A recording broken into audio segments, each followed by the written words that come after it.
Good morning. I'm Bud McConnaughey, Red Label Kennels, and this is Belle. Belle's been here about 30 days. We've done obedience, collar conditioning, and now we're going to start whole with her. Well, the first thing I do is I get them up on the bench and I just kind of let them relax. You see here that I have her tied. That's so I have some control over her.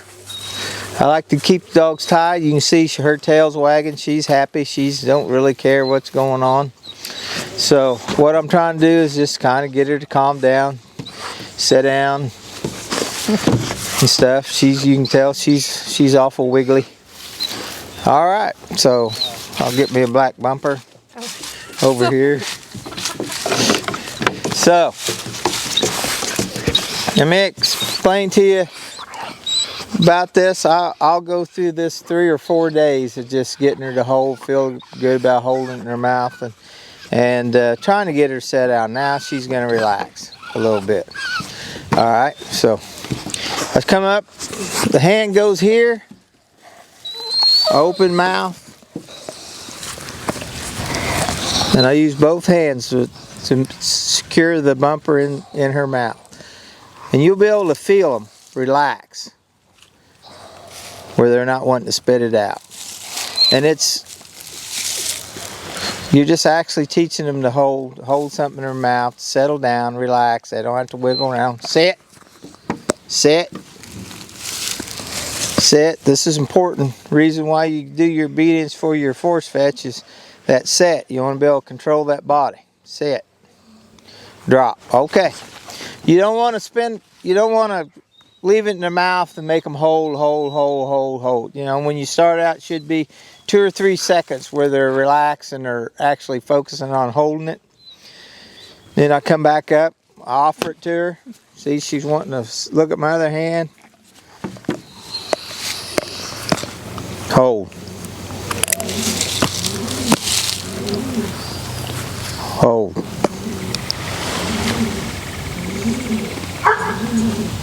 Drop. You can use any command you want. I use hold. I don't use fetch. I won't use the word fetch till actually after I get them off the post and they're getting it. I don't want fetch to be a bad word to them. You know, if you're using pressure, a lot of pressure, I don't want fetch to mean something bad. So hold, hold, hold. You want to make sure you pull them bottom lips out from between the teeth and the bumper, because you don't want to pinch them at this point.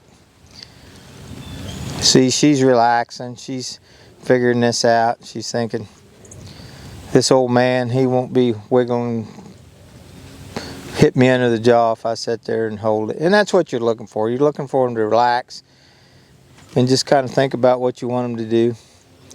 Drop. Now, very important, once this dog is holding these bumpers good, that you come up and you'll want to, I'll just show you. Hold. Hold. I don't want her to think every time she sees my hand come at her that's going to come out of her mouth. So I'm going to move my hand around her where she can see it from all directions. I want her to think, the only time I want her to drop that is when I give her the command. Drop.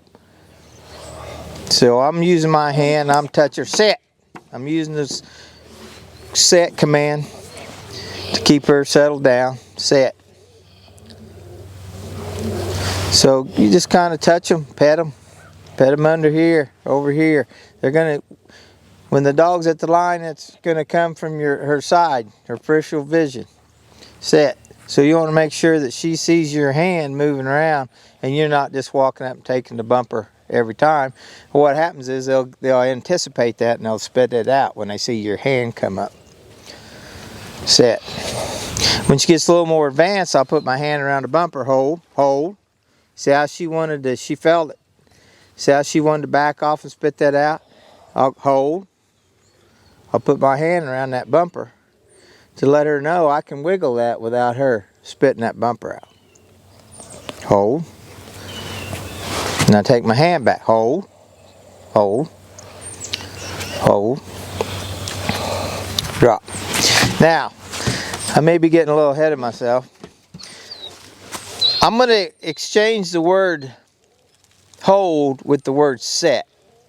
Once the dog understands what hold is, I'm going to change the command will be set. Set means stop whatever you're doing. So if you have a dog slinging their head around and not wanting to pay attention, that set command is what's going to settle that dog down and stop that dog from doing all that head throwing.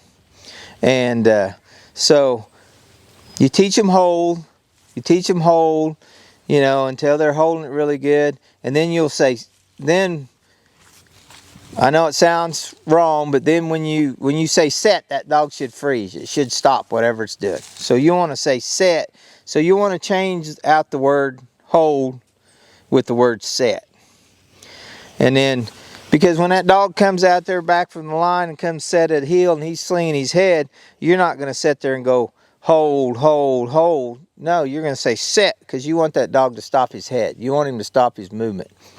You don't want him to be moving that head around. So set stops everything. When you're running a blind, when you bring that dog up the line and you tell him dead bird, you know, and he's looking where you want him to look, and you know, I use the word set. That means stop. Don't move your head. Don't move anything.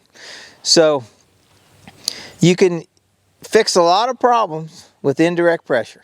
Indirect pressure is just like dog comes and sets at heel and he's slinging his head around. You're saying sit. And you're nicking him with the collar. Sit.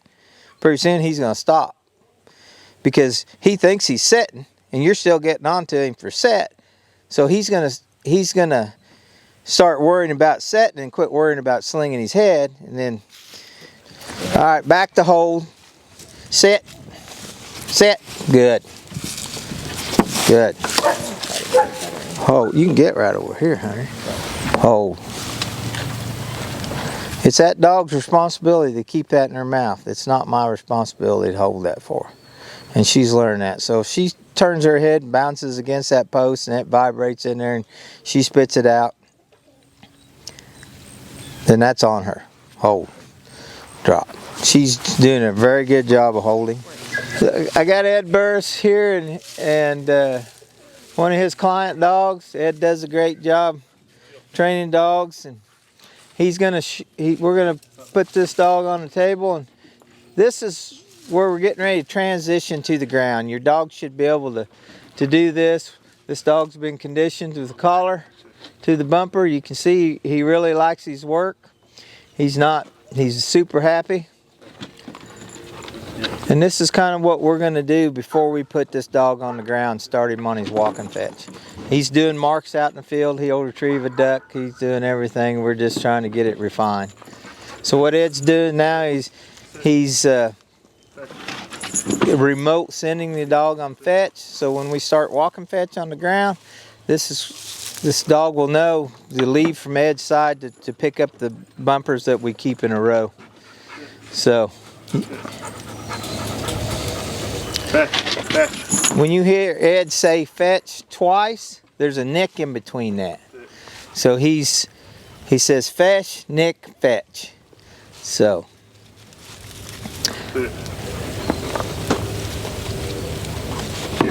he'll leave the bumper, bring the dog down here, set the dog. Bruno, sit. Here, sit. Sit. Fetch.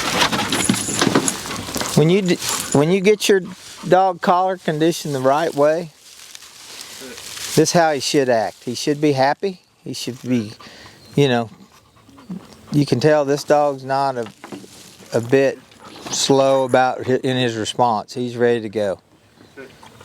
Fetch. Good. Here. Sit.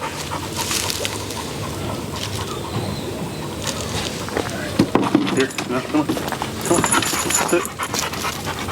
Sit. Fetch. Good. Good boy. Good.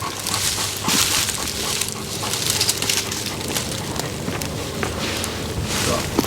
No. Here. Sit. Back. Sit. Sit.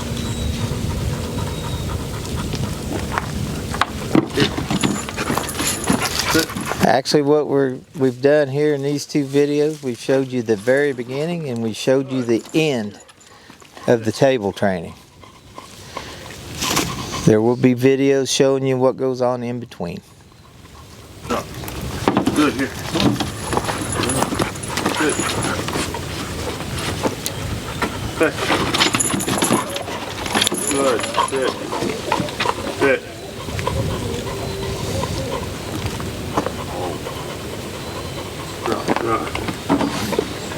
Force fetch is the foundation of all retriever training, in my opinion. The better you get this done and the more thorough you get this done, the better your training goes down the road through transition. Good. Sit. And you see that dog's moving his head and you hear Ed say set. He's really wanting that dog to hold and not move his head. So he'll neck that dog and say set. So he's actually giving that dog a correction using indirect pressure. Now you see how Ed backs off and backs up? Your body creates pressure to that dog. Now we'll get a good correction here. Hold. Now I see that dog stop moving his head. Good, Bruno. The closer you are to your dog, the more wiggly and more pressure he feels. So if you back off that dog, he's going to relax more. Good, here. Sit.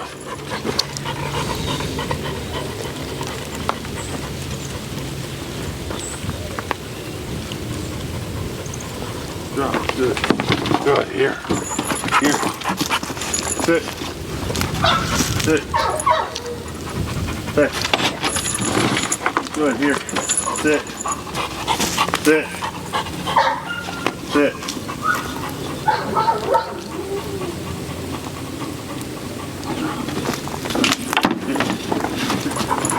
So if you're having problems with your dog slinging his head and not wanting to sit still and respond to you, once the dog's collar conditioned on force fetch, then you want to use the word set.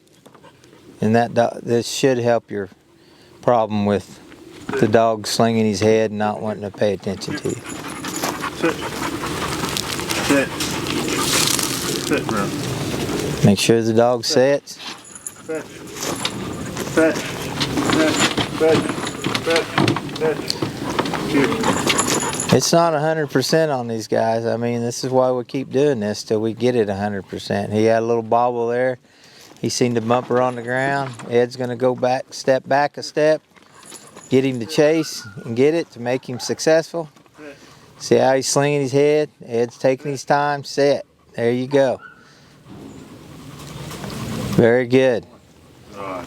See, that dog learned at that moment, if I quit slinging my head and just hold still, see how Ed's backing up? That's that pressure. Ed's backed up, that dog's releasing that pressure. He's relaxing. Now Ed's going to move up and take the bumper. Very good.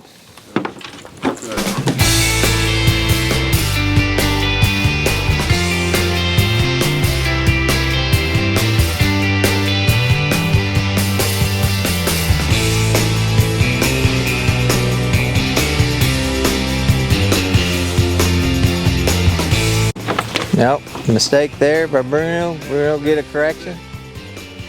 Sit. Drop. Sit. Bruno has had a bad problem of slinging his head a lot. Come on. Good. Heel. Now, when you leave that bench, you want to under control from the table back to the truck or the table to the kennel. Once you've establish that control, and then you want to throw a fun bumper, go ahead, but you always want to get that control. That dog needs to always be under control.